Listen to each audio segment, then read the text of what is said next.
Nothing is ever really said, you know, about the way we do things, because we don't change anything. For us, it's just another day at Northridge with the water polo team. Water polo is most definitely a game of sound.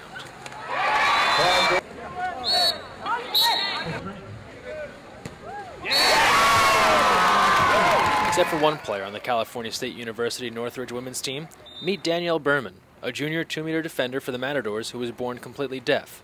She's the only deaf player in the history of Northridge women's water polo, but enters the 2011 season with the same goal of all of her teammates: a Big West championship and a shot at the NCAA tournament. How exactly did Berman end up at Northridge? Well, it didn't have much to do with water polo at all. Okay, obviously, grades is a priority for the coach, and without deaf services, I would not even be able to understand what is going on in my different classes, and my grades would just plummet, and I wouldn't be able to play. So the services came first for me, and so that's why I'm here. The students come here either not knowing sign or knowing a little bit, and the culture here, it's a culture, it's a community within itself that people have deaf students in their classes and don't really know what it is, and that strikes them to take a sign language class or to communicate more, or they're more aware. I think the students, the hearing students on the campus have really, it's benefited them, and they have known what goes on in the world as opposed to a college that doesn't have anybody who's deaf. Secure at Northridge, one of Berman's biggest supporters has been Kim Tripany, who outside of a handful of teammates that understand sign language, has been Berman's primary voice as a sign language interpreter. The university is an amazing advocate for the deaf community and is in a small minority of schools that offer a deaf studies major. Tripany is an athletics department employee that is available for Berman at every water polo function, and at this point is really just another part of the team. She's like my third assistant now. It's weird. At first, she shadowed me everywhere on the pool deck because I'm all over the place. And, you know, obviously, like I said, starting year 3, I rely on her. I rely on her heavily. And her polo IQ has gone up as well, where we've developed our own system, language, certain signs to represent certain things, like to mean to drive, to go faster, and she's been a huge part.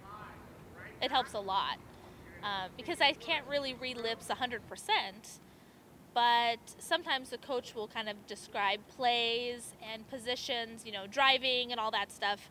She helps me be able to know exactly what's going on, all the different terms. I mean, she helps with everything and keeps me involved and enmeshed with the team. It was a trying experience, but now I feel a part of the team. Anytime anything happens, it involves me, it includes me. He's a great advocate for her and to have services. With Danny, as she is referred to by her teammates, and Kim on the same page along with Coach Leonardi, it has been a great fit for everybody involved.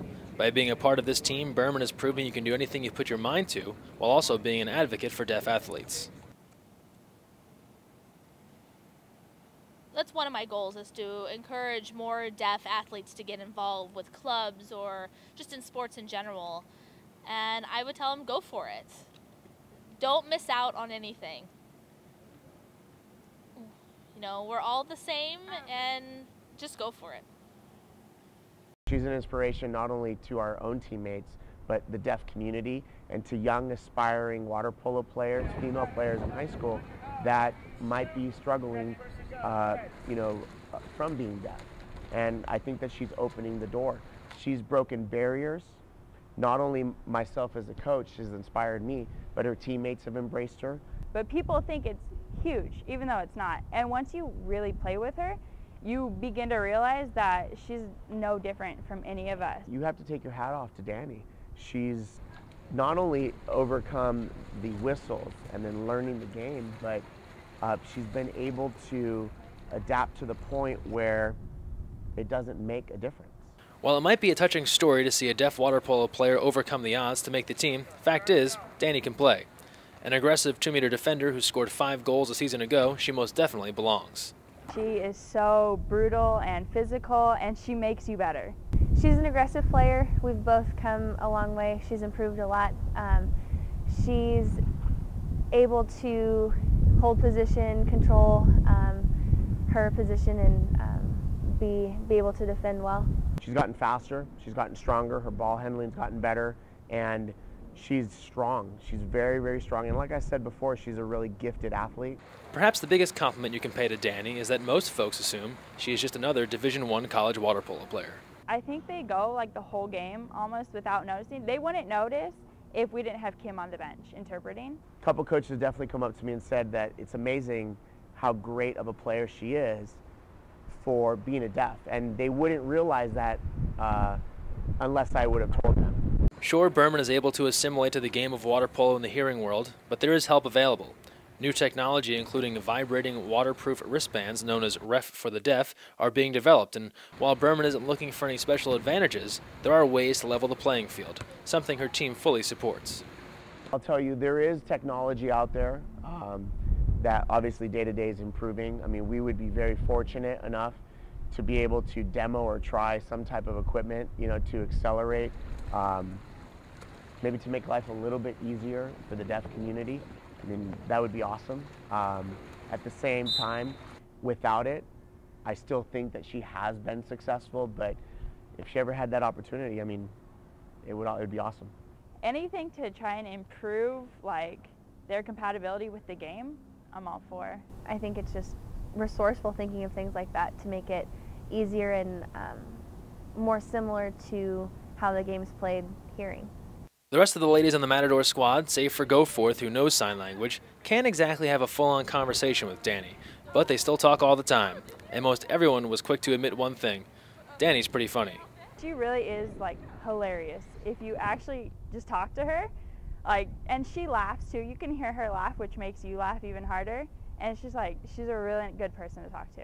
But she has great personality in and out of the water. Without me there, it just helps to have me there so all the words come across. Has she made you a funnier person?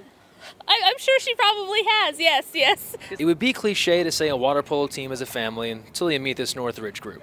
From those that can hear to those that can't, they have rallied around each other, and for Danielle Berman it seems as if she's found the perfect place to be. Danielle she's so much fun. She works very, very hard. She loves water polo and it shows. She's just a great person all around. I think she's an amazing person, a great spirit. She has a great family, a wonderful asset to this team, and I don't think they would be where they are today without having her. She likes to hear what people have to say like about her being deaf, and it kind of like motivates her and pushes her further, and like more power to her. And I love that she plays, I love that she keeps going, and she just pushes through, and she pushes all of us.